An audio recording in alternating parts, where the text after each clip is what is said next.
आवाज मत कीजिए। बताइए तो प्रकाश का परावर्तन तो बता दिए ना। प्रकाश का परावर्तन किसे कहते हैं? जब प्रकाश, मान लीजिए जब प्रकाश, ये प्रकाश है ना, ये प्रकाश है, समझ गए? प्रकाश है, मान लीजिए किसी सतह से टकराता है, मान लीजिए ये सतह है, समझ गए? जब प्रकाश किसी सतह से टकराता है, ठीक ना, टकरा कर वापस लौट जाता है, क्या होता है? वापस लौट जाता है। देखिए वापस हो गया ना यहाँ पे, वापस प्रकाश, समझ गए? जब प्रकाश, मान लीजिए यहाँ से बोलेंगे, जब प्रकाश किसी सतह से, समझ गए? जब प्रकाश किसी सतह से टकराता है, टकराकर वापस लौट जाता है, तो यही लौटने को क्या कहते हैं? क्या कहते हैं? क्या कहते हैं? जब प्रकाश किसी सतह से टकराता है, टकराकर वापस लौट जाता है, क्या होता है? टकराकर क्या होता है? यही लौटना क्या कहता है? क्या कहलाता है? इसमें किसी को दिक्कत है? डाउट वे? बताइए, जब प्रकाश किसी सतह से टकराता है, टकराकर वापस लौट जाता है, तो यही लौटना प्रकाश का क्या कहलाता है? क्या कहलाता है? आप लोग एक बार बताइए तो प्रकाश का परावर्तन किसे कहेंगे?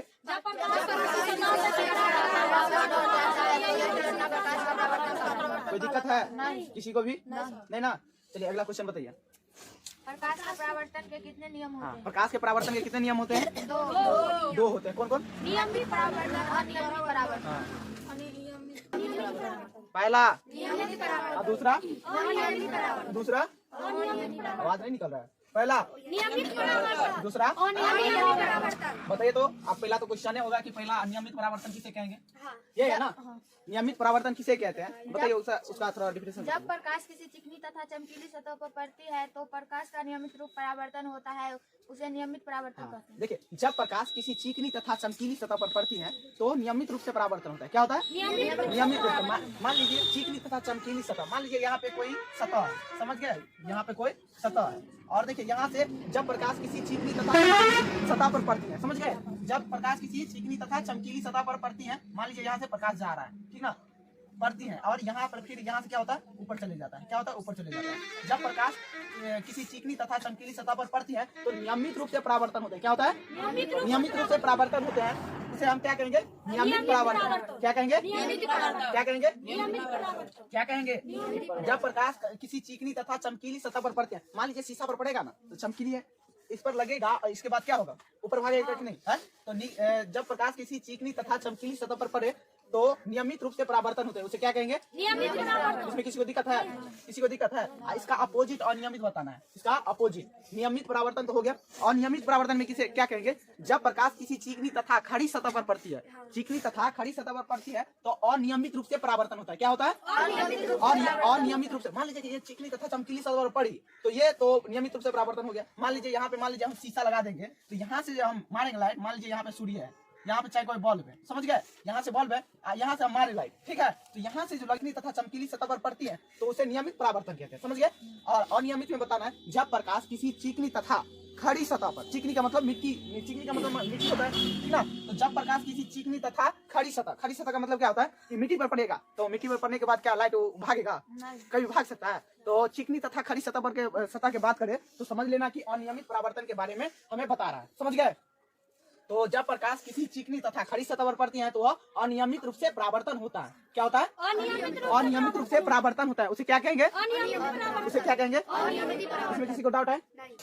प्रकाश परावर्तन कितने नियम होते हैं? प्रकाश के परावर्तन ऐसे होगा, परावर्तन के कितने नियम होते हैं? बताइए तो। दो नियम। प्रकाश के परावर्तन के कितने नियम होते हैं? कौन कौन? पहला किरण और परावर्तित किरण और आपतन बिंदु पर डाला गया लंब, क्या होता है? तीनों एक ही तल पर होता है। समझ गए? इसमें किसी को डाउट है? डाउट है? बताइए तो। आप तो प्रकाश के परावर्तन के कितने नियम होते हैं? तीन होते हैं। कितने होते हैं? क्या ध्यान है? आपतन प्रकाश का परावर्तन के कितने नियम होते हैं? कितने होते हैं? कितने होते हैं? कितने होते हैं? कौन कौन? आपतित किरण और आपतन बिंदु पर डाला गया लंब क्या होता है? तीनों क्या होता है? तीनों समझ गए? और अगला क्वेश्चन बताइए। दूसरा। दर्पण किसे? अरे अगला क्वेश्चन नहीं है, दो होगा ना। दर्पण किसे कहते हैं? हाँ तो इसमें आपतन कोण तथा तो परावर्तन दूसरा नियम बताइए ना। में हमेशा बराबर हाँ, आपतन कोण और परावर्तन कोण की जया हमेशा क्या होता है? बराबर होता है। आपतन कोण की जया देखिए ऐसे लिख दिया, आपतन कोई से लिखा है ना, उसमें लिखा है ना, तो आप लोग पढ़िए, उसमें से देख करके पढ़िए। आपतन कोण की ज्या और परावर्तन कोण की ज्या हमेशा क्या होता है? क्या होता है? आपतन कोण की ज्या और परावर्तन कोण की ज्या क्या होता है? हमेशा क्या होता है? हाँ, क्वेश्चन पूछेगा एग्जाम में कि आपतन कोण की ज्या और परावर्तन कोण की ज्या क्या होता है? बोलेगा अधिक, कम, बेसी, चाहे बराबर, समझ गए, या समान, समझ गए। तो वहाँ पर क्या मारना है? हाँ, तो ये बात को याद रखना। आपतन कोण की ज्या और परावर्तन कोण की ज्या हमेशा क्या होता है? क्या होता है? क्या होता है? बताइए तो दूसरा का नियम, प्रकाश के परावर्तन का दूसरा नियम क्या होता है? बताइए, खुद से बोल के बताइए तब समझेंगे क्या। आपतन कोण तथा परावर्तन कोण आपस में हमेशा बराबर हाँ, समझ गए। आपतन कोण और परावर्तन कोण की ज्या हमेशा क्या होता है? बराबर होता है। क्या होता है? हाँ, अगला क्वेश्चन बताइए। दर्पण किसे कहते हैं? दर्पण किसे कहते हैं? देखिए ये इंपोर्टेंट क्वेश्चन है एग्जाम की दृष्टि से, समझ गए ना। आपतन क्या था जिसमें वस्तु का काल्पनिक, वास्तविक, छोटा या बड़ा प्रतिबिंब बने उसे क्या कहते हैं? उसे क्या कहते हैं? क्या कहते हैं? समझ गए, समझे। दर्पण किसे कहते हैं? दर्पण उसे कहते हैं जिसमें किसी वस्तु का काल्पनिक, वास्तविक, छोटा, बड़ा प्रतिबिंब बनता हो। क्या होता हो? प्रतिबिंब। दिक्कत है ऐसा परावर्तक सतह जिसमें किसी वस्तु का काल्पनिक, वास्तविक, छोटा या बड़ा प्रतिबिंब बनता हो उसे क्या कहेंगे? उसे क्या कहेंगे? समझ गए दर्पण। बताइए अगला क्वेश्चन बताइए। दर्पण के कितने प्रकार होते हैं? दर्पण कितने प्रकार के होते हैं? बताइए दर्पण कितने प्रकार के होते हैं? 2 प्रकार के। कितने प्रकार के? 2 प्रकार के। समझ गए ना। दर्पण कितने प्रकार के? 2 प्रकार के। दर्पण कितने प्रकार के? 2 प्रकार के।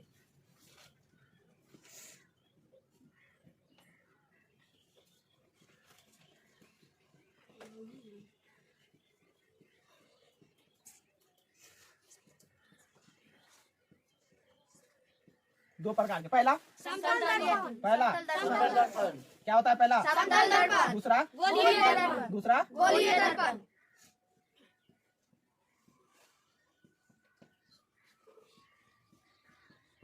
समझ गए। पहला समतल दर्पण। पहला समतल दर्पण। पहला समतल दर्पण। पहला समतल दर्पण। दूसरा गोलीय दर्पण। दूसरा गोलीय दर्पण। दूसरा गोलीय दर्पण। दूसरा गोलीय दर्पण। दूसरा गोलीय दर्पण। बताइए समतल दर्पण किसे कहते हैं? बताइए ऐसा दर्पण जिसका हाँ, ऐसा दर्पण ऐसा दर्पण जिसका परावर्तक सतह समतल हो। ऐसा दर्पण क्या बताएंगे? ऐसा दर्पण। समझ गए। ऐसा दर्पण जिसका समतल, ऐसा दर्पण जिसका परावर्तक सतह क्या हो? समतल हो। ऐसा परावर्तक सतह जिसका समतल हो। जिसका परावर्तक सतह का क्या हो? समतल हो। क्या हो? समतल। इसे क्या कहेंगे? समतल दर्पण। इसे क्या कहेंगे? समतल दर्पण। समझ गए। Yes sir. अबे समझा। ऐसा परावर्तक सतह जिसका परावर्तक सतह क्या हो? समतल दर्पण। क्या हो? क्या हो? समतल। समझ गया। ऐसा परावर्तक आराम से बताना है, कोई दिक्कत नहीं है। कि देखो जब शीशा देखता है ना, शीशा में शकल देखता है ना, शीशा में शकल देखता है कि नहीं? ऐसा परावर्तक सतह जिसका क्या हो? क्या परावर्तक सतह समतल हो। क्या हो? समतल हो, उसे क्या कहेंगे? दर्पण। समझ गए। अब देखो कि हम जितना बड़ा परावर्तक सतह क्या हो? उसे क्या कहेंगे? बोले तो ऐसा परावर्तक सतह, ऐसा परावर्तक सतह। तब बोलिए ऐसा परावर्तक सतह ऐसा परावर्तक सतह जिसका जिसका परावर्तक सतह समतल हो, उसे क्या कहेंगे? क्या कहेंगे? बताइए तो अबे। समतल दर्पण में किसी वस्तु का बने प्रतिबिंब उसकी प्राकृतिक विशेषताओं को बताएं। हाँ बताइए तो। देखिए समतल दर्पण, देखिए आपको पूछ लिया है, ये 5 नंबर में पूछता है कि समतल दर्पण की प्रकृति को बताइए, तो बता नहीं सकते हैं कि हम जितना बड़ा वस्तु इस साइड रखेंगे। मान लीजिए कि हम किसी को इस साइड, मान लीजिए कोई आदमी है, मान लीजिए कोई आदमी है, समझ गए, कोई आदमी है, समझ गए। अब इतना इसको हम जितना ही बड़ा इस साइड बनाएंगे उस साइड इतना ही बड़ा बनेगा ना, समझ गए। मान लीजिए कि ये इतना बड़ा है, समझ गए, इतना बड़ा है, तो इसको हम इस साइड बनाएंगे, इस साइड बनाएंगे तो कितना, ये भी तो उतना ही बड़ा बनेगा ना। हाँ, इतना ही बड़ा बनेगा कि नहीं? बताइए तो। जिस ये इस साइड दिख रहा है तो उस साइड से इस साइड दिखेगा कि नहीं? है, तुम लोग देखते हो कि नहीं? शीशा में मान लीजिए कि शीशा में इस साइड 6 बनता है। मान लीजिए हम वस्तु को हम इतना बड़ा दूरी कर देंगे। मान लीजिए यहाँ पे हम कोई वस्तु को, मान लीजिए कि यहाँ पे हम थाली रख देंगे, क्या होगा? थाली रख देंगे तो इतना ही बड़ा पीछे बनेगा ना। मान लीजिए किसी वस्तु को जो है हम यहाँ से मान लीजिए 10 मीटर दूर पर रख देंगे, तो 10 मीटर दूर है वो प्रतिबिंब दिखाएगा ना कि इतना दूर पर है आपका वस्तु, यही ना दिखाएगा। तो समतल दर्पण में जितना ही दूर पर वस्तु होगा उतना ही पीछे उसका प्रतिबिंब बनेगा, समझ गए। मान लीजिए कि हम यहाँ पे है और यहाँ पे हम शीशा रखे हैं, तो बताइए इतना दूर तो बनेगा कि नहीं? वहां से यहाँ तक दिखाएगा कि नहीं? है, तो दूरी उतना ही होगा जितना ही, मतलब मान लीजिए कि ऐसा प्रतिबिंब समतल दर्पण में बताना है कि ऐसा दर्पण जिसका परावर्तक सतह समतल, उसे समतल दर्पण कहते हैं। देखिए, और जितना जितना मतलब वस्तु है ना, जितना दूर पर वस्तु होगा उतना ही दूर प्रतिबिंब बनेगा। प्रतिबिंब का मतलब क्या कि हम जहाँ पर मतलब 10 मीटर, 20 मीटर, 25 मीटर, 30 मीटर दूर खड़ा है, समझ गए, दूर खड़ा है, तो उतना ही पीछे हमारा प्रतिबिंब बनेगा, समझ गए। तो मान लीजिए कि शीशा में हम जितना दूर से दिखेंगे उतना ही दूर से हमें दिखेगा कि नहीं? है, पता चलेगा कि नहीं हम इतना दूर से देख रहे हैं, तो उसे क्या कहेंगे? समतल दर्पण। समझ गए। अगला बताइए तो। समतल दर्पण में किसी वस्तु का काल्पनिक प्रतिबिंब बनता है। हाँ देखिए, समतल दर्पण में क्या होता है? काल्पनिक प्रतिबिंब बनता है। क्या बनता है? समतल दर्पण में कौन सा प्रतिबिंब बनता है? 1 नंबर में पूछेगा ये क्वेश्चन कि समतल दर्पण में कौन सा प्रतिबिंब बनता है? कौन सा बनता है? क्या बनता है? समझ गए? अगला बताइए। समतल दर्पण में बना प्रतिबिंब प्राथमिक रूप से उल्टा होता हाँ है। देखिए, ऐसे बता रहा है कि समतल दर्पण में देखिए, देखिए इधर सुनिए, उल्टा दिखता नहीं है। बताइए तो उल्टा नहीं दिखेगा। हम जब सामने खड़ा होते हैं तो उल्टा दिखता है कि नहीं? वो हमारे मुंह को उल्टा दिखाता है कि नहीं? है जैसे कि ये देख रहा है इस साइड देख रहा है कि नहीं? समतल, मान लीजिए समतल दर्पण है, समतल दर्पण है, समतल दर्पण है। इधर देखिए, समतल दर्पण है। मान लीजिए कि हम इस शीशा में देखेंगे तो उल्टा हमको दिखाता है कि नहीं? उसे क्या कहेंगे? उसे क्या कहेंगे? उल्टा दिखाता है। और देखिए, समतल दर्पण में हमेशा क्या होता है? परछाई कैसा बनता है? उल्टा। समझ गए? पार्श्विक रूप से क्या होता है? उल्टा बनता है। तो उसे क्या कहेंगे? समतल दर्पण। बोलेगा कि समतल दर्पण के प्राकृतिक को बताइए, उसका थोड़ा विशेषता बताइए कि क्या क्या उसमें होता है। तो बताना है कि जितना ही दूर वस्तु होता है उतना ही दूर प्रतिबिंब बनता है। और जो होता है समतल दर्पण में पार्श्विक रूप से उल्टा प्रतिबिंब बनता है। क्या बनता है? उल्टा प्रतिबिंब बनता है। और समतल दर्पण में होता है हमेशा काल्पनिक प्रतिबिंब बनता है। कौन सा प्रतिबिंब? कौन सा बनता है? हमेशा काल्पनिक प्रतिबिंब बनता है। समतल दर्पण में कौन सा प्रतिबिंब बनता है? कौन बनता है? और हमेशा उल्टा प्रतिबिंब बनता है। कैसा बनता है? उल्टा प्रतिबिंब बनता है। और जितना ही दूर पर वस्तु होगा उतना ही पीछे प्रतिबिंब बनेगा। क्या होगा? उतना ही पीछे। समझ गए? कोई दिक्कत है? नहीं ना? बताइए अगला, बताइए अगला क्वेश्चन। गोलीय दर्पण किसे कहते हैं? गोलीय दर्पण किसे कहते हैं? आप बताइए तो इसका डिफिनेशन। वह दर्पण जो किसी खोखले गोले का एक भाग हो उसे गोलीय दर्पण कहते हैं। हाँ देखिए, खोखले गोलीय मतलब क्या होता है? गोलीय दर्पण। गोलीय दर्पण है ना, दूसरा है। तो देखिए, खोखले गोले का, मान लीजिए कि ये गोलीय दर्पण है।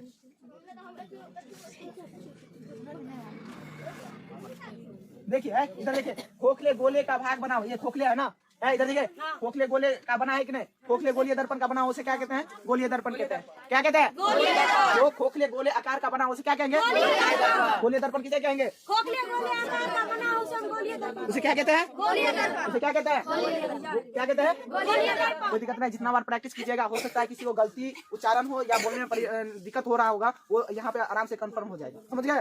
तो गोलीय दर्पण किसे कहते हैं? जिसका एक सतह खोखले गोले। गोलीय दर्पण किसे कहते हैं? ऐसे बताना है। देखो, जिसका एक भाग खोखले गोले का बना हो, या तो ऐसे बोल सकते हैं खोखले गोले का बना हो, उसे क्या कहते हैं? गोलीय दर्पण कहते हैं। उसे क्या कहते हैं? उसे क्या कहते हैं? ऐसा परावर्तक सतह जिसका एक भाग खोखले गोले का बना हो, उसे क्या कहते हैं? इतना तो बता सकता है घरे, इतना बता सकते हो कि नहीं? हाँ, जिसका एक भाग खोखले गोले आकार का बना हो, उसे क्या कहते हैं? बताइए अगला क्वेश्चन। समझ गए? आए बताओ तो, एक मिनट को संजू खड़ा हो तो बताओ तो, खोखले गोलीय दर्पण किसे कहते हैं? वह दर्पण जो खोखले गोले आकार का बना हो उसे गोलीय दर्पण कहते हैं। ठीक है, बहुत बढ़िया बच्चे। देखो, याद हुआ कि नहीं है?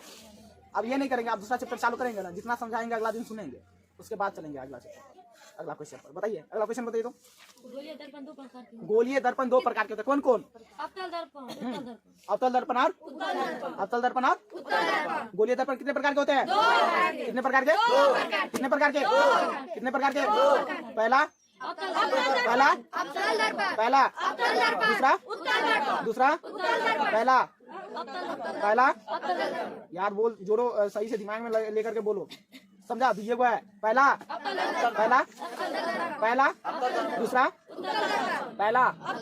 दूसरा गलती करवाने के लिए हम चाहेंगे, लेकिन गलती नहीं करना है। समझ गया? तो बताइए तो, पहला दूसरा पहला दूसरा पहला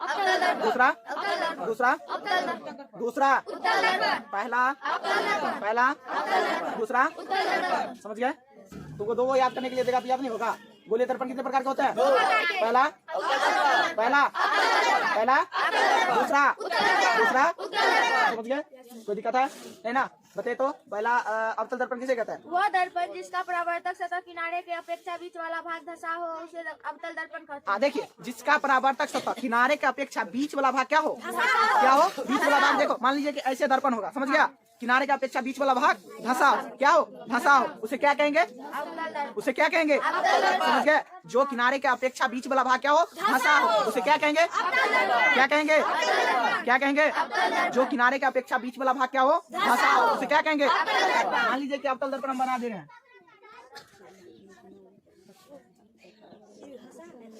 किनारे की अपेक्षा बीच वाला भाग धंसा हो। क्या हो? उसे क्या कहेंगे? क्या कहेंगे? क्या कहेंगे? ऐसा परावर्तक सतह जो किनारे की अपेक्षा बीच वाला भाग क्या हो? धंसा हो। उसे क्या कहेंगे? क्या कहेंगे? क्या कहेंगे? किनारे की अपेक्षा बीच वाला भाग क्या हो? धंसा है कि नहीं? धंसा है ना? उसे क्या कहेंगे? इसी तरीके से बुआ, ऐसा परावर्तक सतह किनारे की अपेक्षा बीच वाला भाग क्या हो? क्या हो? उसे क्या कहेंगे? क्या हो? उसे क्या कहते हैं? समझ गए? ऐसा परावर्तक सतह जो किनारे की अपेक्षा बीच वाला भाग क्या हो? परावर्तक सतह जो बीच वाला किनारे की अपेक्षा बीच वाला भाग क्या हो? है कि नहीं है? देखिए यहाँ पे धंसा है कि नहीं? ऐसा परावर्तक सतह जो किनारे की अपेक्षा बीच वाला भाग क्या हो? क्या कहेंगे? क्या कहेंगे? एनर्जी के साथ बोलिए, समझे? ऐसा परावर्तक सतह किनारे की अपेक्षा बीच वाला भाग क्या हो? धंसा। उसे क्या कहेंगे? क्या कहेंगे? देखिए पहले बोलेंगे क्या? बैठिए। ऐसा परावर्तक सतह क्या बोलेंगे? एनर्जी के साथ बोलिए। ऐसा परावर्तक सतह जो किनारे की अपेक्षा बीच वाला भाग धंसा हो, उसे क्या कहेंगे? क्या कहेंगे? इसमें किसी को डाउट है? डाउट है थोड़ा भी? ऐसा परावर्तक सतह जो किनारे की अपेक्षा बीच वाला भाग धंसा, उसे क्या कहेंगे? इतना स्पीड में बोलना है कि सुनने वाले को भी चौंक जाएगी। हाँ, याद कैसे कर लिया? समझ गया? तो बताइए तो एक बार अवतल दर्पण किसे कहेंगे? समझ गए? समझे? ऐसा परावर्तक सतह जो किनारे की अपेक्षा बीच वाला भाग क्या हो, उसे क्या कहेंगे? समझे? किसी को डाउट है? नहीं ना? अब बताइए उत्तल दर्पण होगा। उत्तल दर्पण देखिए, उत्तल दर्पण किसे कहता है? एक और बता दीजिए।